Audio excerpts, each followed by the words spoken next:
Sup? So,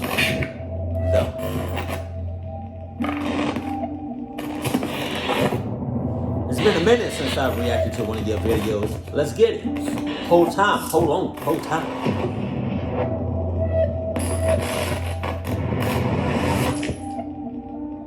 Right. Yeah. Yeah, his animation is goddamn clean as shit. I cannot tell you if this was like a real Burger King or I couldn't tell you. I could not tell you. Oh no. I was almost 30 and female, and I have been told I look 16 to 18 depending on the outfit. I have an anxiety disorder. I can see what this is. That's the L.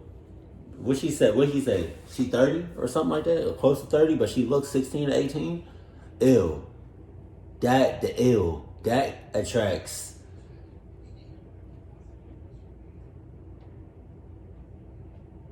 Cluckies.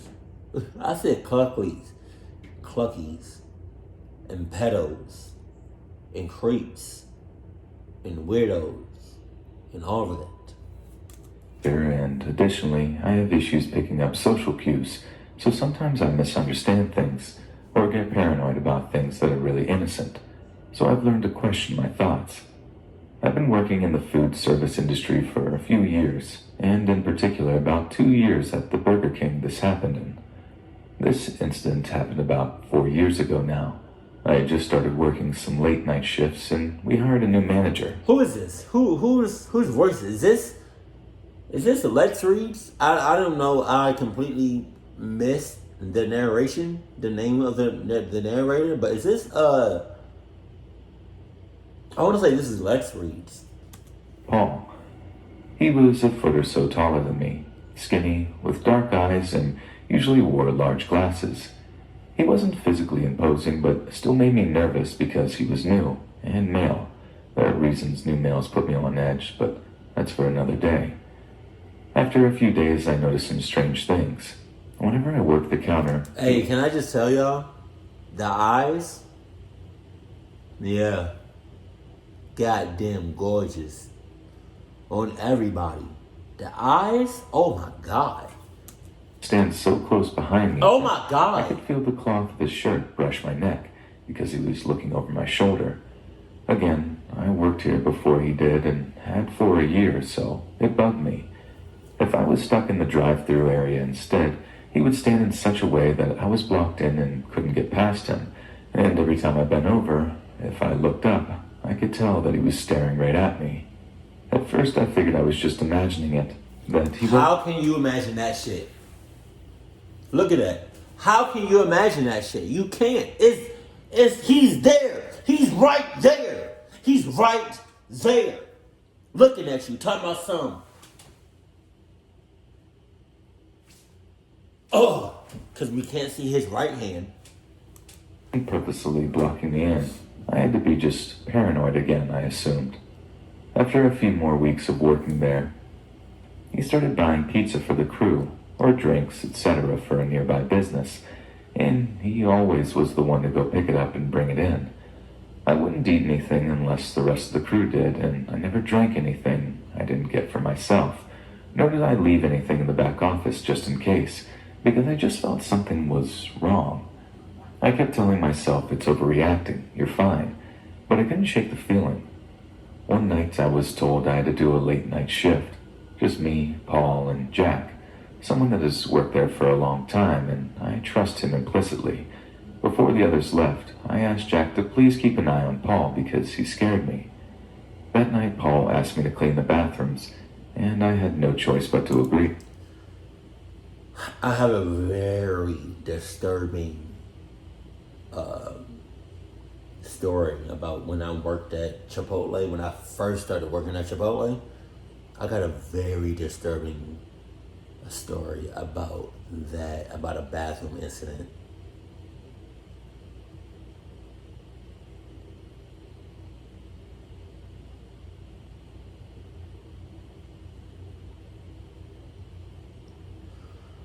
I don't know if I should post the stories on here for, because I do plan on making a backup channel because YouTube is always on that shit now. I'll post it on there. I'm not gonna post it on my Gator Productions channel.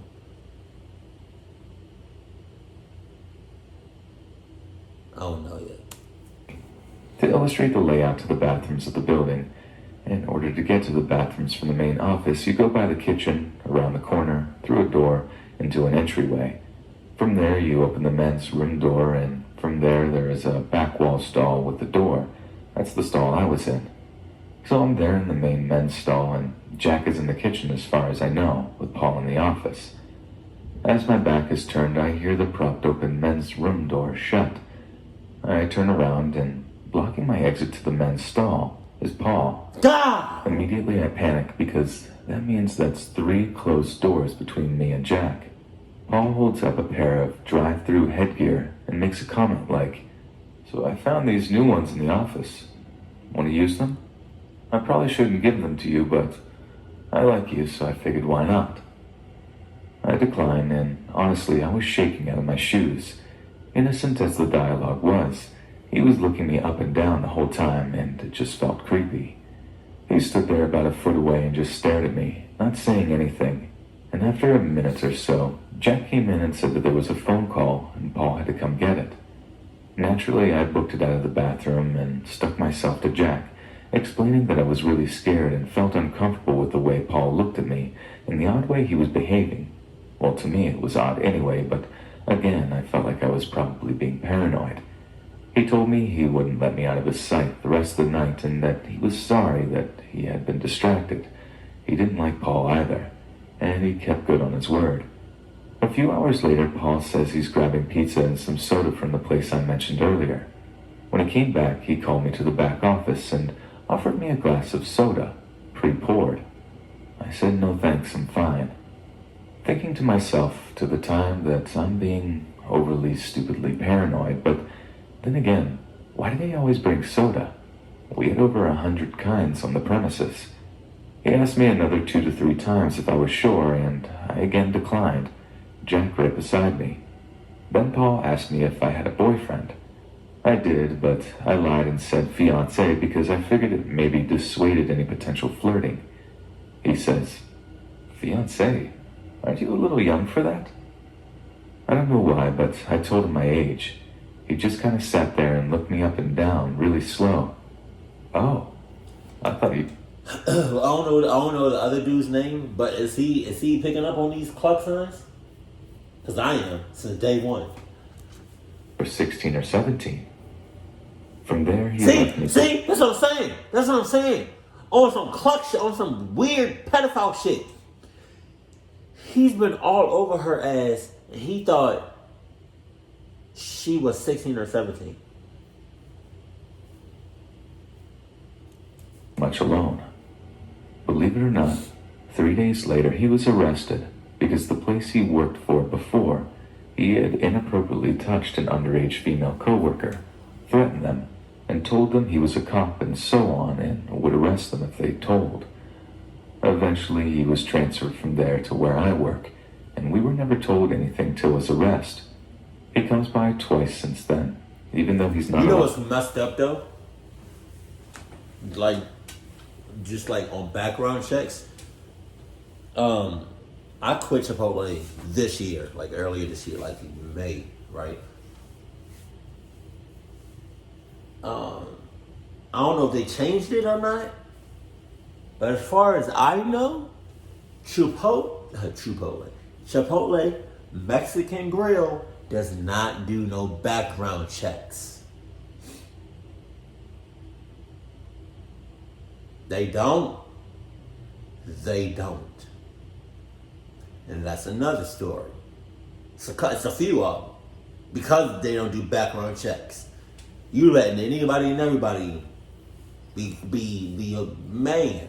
Man, what? On the property because we have minors on site. I'm still freaked out, especially because the last time he came around, he came through the drive-thru where I was standing.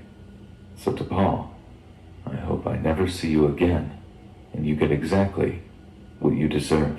Yeah.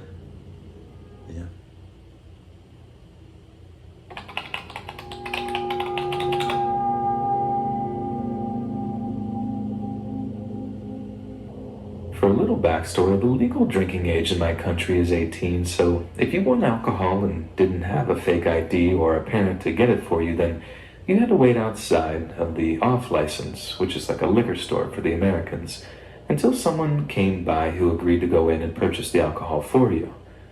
So we waited around, found someone who was willing to go in and buy our alcohol for us, and got him to purchase a few bottles of vodka for me and a few friends, two of which I was with. Now, as it was around 6 p.m., we decided it was too much of a risk to decant our vodka into a less suspicious-looking bottle in the middle of the street, as it was very busy, so we did what we would usually do in this situation and found a nearby food place to quickly run in and use the bathroom to decant our alcohol so we could be on our merry way. This time we chose to do this in a nearby Mcdonald's. We'd done it in before, so we knew it was a safe bet. So we go into the McDonald's and head straight for the bathroom, as we'd done a million times before. As we get into the bathroom, me and my other two friends, we'll call them Harriet and Kara, all occupy one cubicle to get the job done and get out and back to our drinking ASAP. And as I previously mentioned, we'd done this lots of times before and usually opted to come into this McDonald's as it was usually busy, which meant no one paid attention to three teenagers running straight to the toilet without purchasing anything. So anyway, we're all in there doing our thing when I could suddenly hear a lot of shifting and moving above us. I figured it was possibly the air conditioning and opted not to tell my friends as I thought it would freak them out. We get the job done, and as we're about to leave the cubicle, we hear a giggle and a, "Where are you girls off to?" Oh, nah! Damn! I told y'all McDonald's be sus. I looked up and see the forehead and eyes of a male who looked to be about 30, just staring out from underneath the tile in the ceiling that he'd slightly lifted. We're all in shock, just staring at this guy who proceeded. Okay. I understand you're in shock. But can you be in shock and haul ass at the same time? You gotta stop dead in your tracks? Giggled down at us and asked our names, where we were going to, and if he could come. We're all in shock because, let's be honest, who really expects there to be some random guy in the ceiling of a McDonald's? I do. Being a teenager who thought I was untouchable, I proceeded to tell the guy that he was a perv and to F right off. The guy seemed to enjoy this and giggled a little more, still shifting around in the ceiling, never taking his eyes off of us. Now, I should probably mention that along with pouring our drinks into other bottles, we pre-rolled a few joints, so we were scared to alert anyone at this point, as we were young and terrified of our parents finding out. The guy, still staring at us, proceeds to ask questions like, "What age are you guys? Where do you live? Can I have some of your drink and smoke of your weed?" Still all the while twitching and fidgeting overhead. He then started to lift the tile, and as we're all stuck in a cubicle with this guy above us, we knew the only way for him to get down was to come down directly on top of us. So we got out of there at that point pretty quickly. We went outside and discussed what we were going to do, and I decided to go back in and alert someone, as it's a very busy McDonald's, and I knew that there would be women and children in and out of the toilets until closing time. I didn't want to risk that creep staying up there just to spy on them, especially since I knew he was there and had witnessed his behavior firsthand. So I go in, tell a member of staff that I'd been in the toilet for a long while talking on a phone call. Terrible lie, but my 15 to 16-year-old brain was too scared to tell the truth in case they alerted the police. And that's when the guy had appeared, and to my shock, they were completely unsurprised. They were just angry more than anything. I've seen a few male members of staff enter the toilet, and I figured they could handle it from there, so I went on my way. We still went into that McDonald's, but never had any encounters with that bathroom fairy. Or not even sure if the guy got caught, as we didn't hear anything about it afterwards. That would have been nice to know if he got caught, because didn't you just say that you still go in there? Y'all want some cluck shit.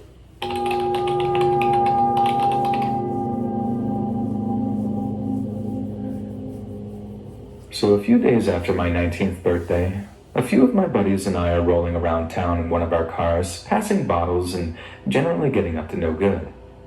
We find a spot to park up, have a few smokes and blasts of music, hanging out and just messing around until long after the sunset. Eventually, once we get hungry enough, we decided to drive over to Burger King to get a bite to eat. Now, I'm pretty lit by that point, and I've been lying if I said I wasn't generally being a complete jerk here, but here goes. So the Burger King drive-thru is closed for some reason, so we park the car up, get out, and head into the restaurant. And at the head of this huge line was this giant hand beast who was in the middle of waving her arm flap around, making some animated complaint about her order. My drunk buddies and I proceeded to watch this ham beast making an absolute idiot out of herself for... Can you stop calling her that, please? Ham beast? God damn, you damn. I hope karma comes back tenfold on your ass. Talking about some ham beast. Oh my God. 10 minutes straight, holding up the entire line until eventually she steps to the side to wait for her corrected order or whatever. Either way, the line starts to move again. Everyone is super livid at this hog lady for holding up the line, and I could tell the workers behind the counter were less than pleased with her too. So by the time I get to the front to give my order, I'm feeling all cocky and righteous, and for some reason I had it in my head that if I made the workers laugh by roasting the hog lady, I'd get like a free meal out of it or something. So I say something to the effect of, "May I apologize on behalf of humanity for the irate snuffling of my heavy friend here." No one laughs. They all just look pretty shocked, looking back and forth between the ham beast and myself, waiting for the aftermath. She turns red in the face, and I expect her to explode on me. I'm ready for the black eye or whatever. It was worth it, just to hear my buddies cracking up behind me. But she didn't flip her lid. She didn't say a word. She just sort of stood there, steaming mad until the guy behind the counter appeared with her amended food order. Then she just sits down and starts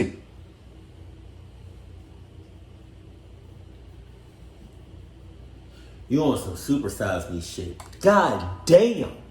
eating her food. We get our food and sit down on the opposite side of the restaurant, and all the while my buddies are like, "Come on, man, you burned her. Jeez, dude." But I'm looking over at her because the ham beast is on her phone, just talking all quiet. But every so often she shoots us a little bit of a look with this big smug grin on her fat face. I don't know what I was expecting to happen, but why I thought I'd get away with it, I have no idea. Because the moment we walked out of that restaurant, we just hear from behind us, "There he is. That one, right there." I look around, and she's pointing at me, the same smug grin on her face. Then, when I turn back, there's a gun in my face. Wow. I honestly can't remember what the dude was screaming at me, only that he was. But I know it was her husband. It's weird the little details you notice when something like that happens to you. I distinctly remember seeing the dude's wedding ring on a finger that was wrapped around the handle of the pistol. I'm not a gun guy, but that thing was an incredibly big pistol, like huge. And all I did was sort of zone out and look down the barrel for a few moments with this guy's screams ringing in my ears. It was only when he pushed it to my forehead that reality came back to me and hit me like a ton of bricks. I just remember shaking so hard that when the guy told me to get down on my knees, I could barely react. He screamed at me to get on my knees because I didn't deserve to die on my feet. And that line stuck with me even to this day. I've never been so scared in my entire life. If you notice, I haven't given my name or where this happened or when it happened. This is to give me enough anonymity to admit that just after I fell to my knees, and I mean fell to my knees, I just straight urinated my pants, which I didn't even know was really a thing. I mean, obviously I've heard about people being so scared they wet themselves, but I didn't think it could actually happen to people. But I suppose since I was full of booze and that large Coke, there was plenty in my bladder to void. And void my bladder I did. Somehow, I had found a way to make a terrible situation even worse. Not only did I think I was about to die in a parking lot, while a whole restaurant full of strangers looked on in horror, I was about to die soaked in my own urine, cowering and shaking, on my knees outside of a freaking Burger King. He starts shouting other stuff at this point too, but I can't quite remember that either. I was just waiting for the moment my light switched off, a feeling like I'd fallen asleep real fast that I'd never, ever wake up from. I remember trying to shout something myself, something about how, will someone please call the cops, or whatever, but fear is a powerful thing. I couldn't speak. I mean, it was like a nightmare come to life. One of those where you try to scream for help, but your voice just sort of dries up in your throat. The next thing I remember are my ears pricking up to the word cops being spoken by some bystander just out of my view. Then I hear the distinct voice of the hand beast repeating the word, only this time, it's not me that sounds scared. It's her. I feel the tip of the pistol leave my head, and by the time I summon the courage to look around again, I see the pair of them, hand beast and gun guy, screeching out of the parking lot in some battered old sedan, followed swiftly by the blaring sirens in the distance. It was only when I was giving my statement to the cops that I noticed my buddies were gone. And not only were they completely out of sight, so was the car. So I had to be driven home to my parents' house in a freaking cop car, which clued them into the fact that I had been drinking, which to them was far more worthy of their attention to the fact I'd almost just been shot in the Burger King parking lot. They tried to ground me for like a month, but they didn't need to enforce it. I was too shaken up to leave the house for the first week entirely. Just be careful who you're talking to or trying to be funny. You never know who's psycho enough to put a gun to your head. I'm saying, Karma's a bitch. Oh shit. Oh, it is Let's Read.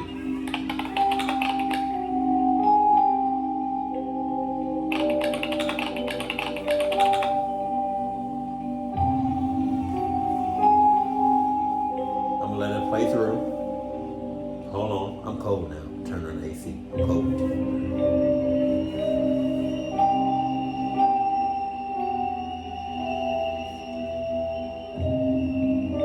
I'm just gonna mute it. Oh, it's almost. Okay. That's what the clock I be talking about. I try to be nice to everybody.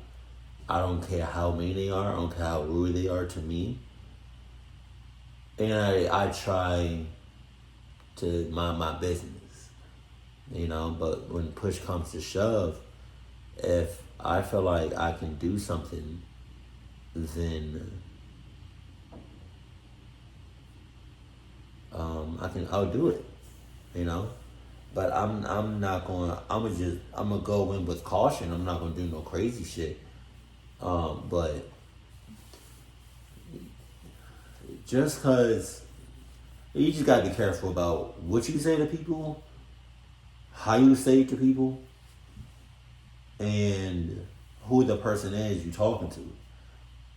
Cause even though the person you said something to is not, they're not gonna react. Shit, you don't know who they know. You know what I mean? Like, just saying. You gotta be careful. Cause